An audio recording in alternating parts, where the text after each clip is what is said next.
Na chakudam achare kinchi, yena vinu pare upavadeyung. So we're only going to look at the first line of this verse, and this first line of this verse actually concludes the first section of this Metta Sutta. Now we can look at these first two words, and pretty much we've probably come to recognize these by now. Na is our negating particle, so we're going to be on the outlook for some kind of verb. Cha is our conjunction and this is linking back to the previous verse. And now we come to this rather lengthy looking word, kudam a chare. Now it actually divides, if it were pronounced kind of slowly, we would see that it divides into two words, kudang and achare. Now we might have already noticed that the first word here, this kudang, is found in the word or the phrase kudaka nikaya. So kudang can mean small or trifling. With reference to the nikaya, it means like the small miscellaneous collection. Now, not knowing anything else about kudang, we can note with this ending, this ung ending, that it could be neuter nominative singular or neuter accusative singular. It could be masculine accusative singular. We don't know what that is just yet, so we'll just set it to the side, and we're going to go on because the next word is our main verb, achare. Now, this is the short form of the optative. The long form would be achareya. It would have this double Y, but we very often find this short form, and it comes from the verb acharati, and it means to perform, to practice, to indulge in.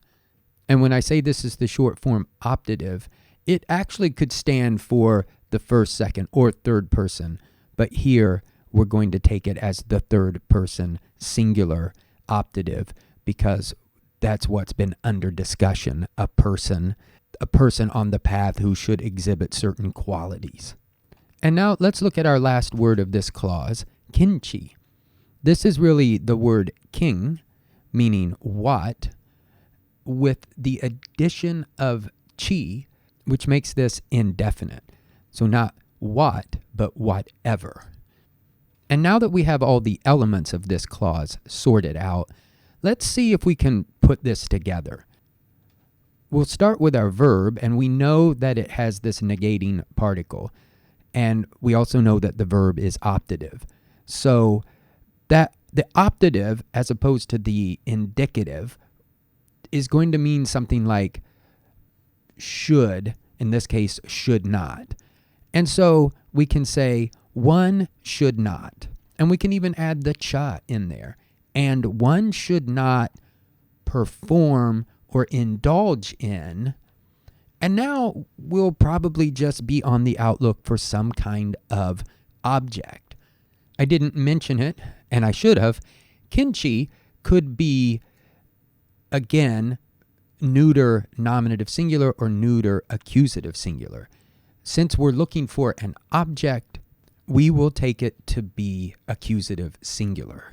So one should not indulge in whatever. One should not do whatever. One should not practice whatever. And we also know that we have kudang, this adjective, this small, meaning small or trifling. So one should not perform or practice or indulge in a small whatever. That is kind of a literal wooden translation. In English, to make this a little more idiomatic, we might take whatever as meaning anything. So one should not do any small trifling thing. That would be probably a better English translation. But as I've mentioned many times, dear listener, we're not really attempting to make a strong English translation. We're actually trying to see how the Pali works and get a feel for those stylistic qualities. And we're trying to get the meaning from the Pali and not from an English translation. But do keep in mind, if we're going to translate it, we probably will have to, we have to translate the thoughts and not just individual words. So now let's go on to the second part here. Yena may not be extremely obvious, but it is a relative pronoun, and it's a relative instrumental singular. Could be masculine, could be neuter. Now, if we know anything about relative pronouns, we'll know that they're going to take their gender and number from the main clause, the antecedent, which we know is kinchi. And so this would actually be neuter, instrumental, singular. And a relative pronoun's case is determined by the clause it's in. Now, since this is instrumental, we could go ahead and provisionally think about this as by which. So one should not do anything whatsoever, any small little thing, by which. And now we will look at the rest of this clause. Vinyu is masculine nominative plural. This is like the word bhikkhu. Vinyu means wise. And it is plural, so we should understand that as, in Pali anyway, wise ones. In English, we might just say the wise, but in Pali, they're saying the wise ones. Now, the next word here is, I don't want to say it's tricky, but it's ambiguous. And it seems like if you look up translations, you'll see people take this one of two ways.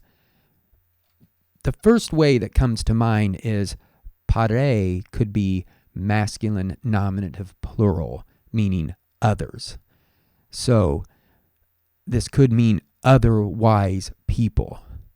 And pare could have the connotation maybe of meaning those who are not practicing the Buddha's teaching. So other wise ones like that. Now pare could also be a neuter locative singular, sort of functioning adverbially, and it could mean in the future. It could actually also mean in the past, but here I don't think it would make as much sense. But we really won't know that until we look at the verb. So for now, just keep in mind it could mean pare could go with vinyu, other wise ones, or it could mean someday. Now we'll look at this last word here, and I don't necessarily recommend attempting to understand the Pali or this text in that order, but we do now know that we have a subject and that it's plural. So if we're going to find a verb, it should be in the plural. And that is exactly what we have, upavadeyung.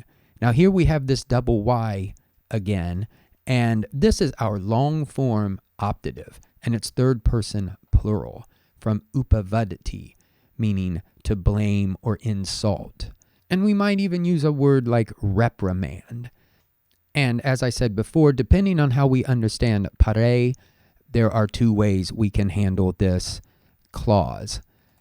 The first way, by which otherwise people might reprimand, understood, that person, him, her, that one. Or by which the wise might reprimand that person someday.